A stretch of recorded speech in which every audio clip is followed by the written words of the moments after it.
Genesis 20. From there, Abraham journeyed toward the territory of the Negeb and lived between Kadesh and Shur. And he sojourned in Gerar. And Abraham said of Sarah his wife, "She is my sister." And Abimelech, king of Gerar, sent and took Sarah. But God came to Abimelech in a dream by night and said to him, "Behold, you are a dead man because of the woman whom you have taken, for she is a man's wife."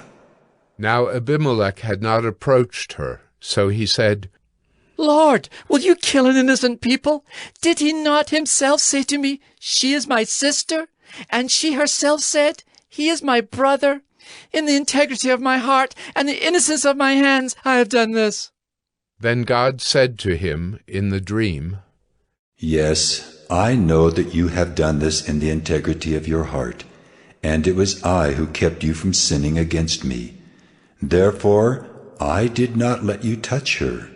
Now then, return the man's wife, for he is a prophet, so that he will pray for you, and you shall live. But if you do not return her, know that you shall surely die, you and all who are yours." So Abimelech rose early in the morning and called all his servants and told them all these things. And the men were very much afraid.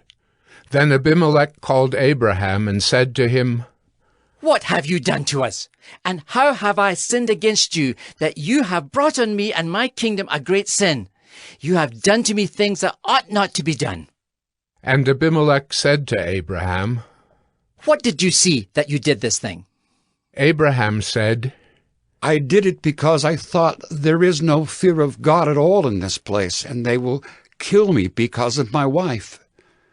Besides, she is indeed my sister, the daughter of my father, though not the daughter of my mother, and she became my wife. And when God caused me to wander from my father's house, I said to her, 'This is the kindness you must do me.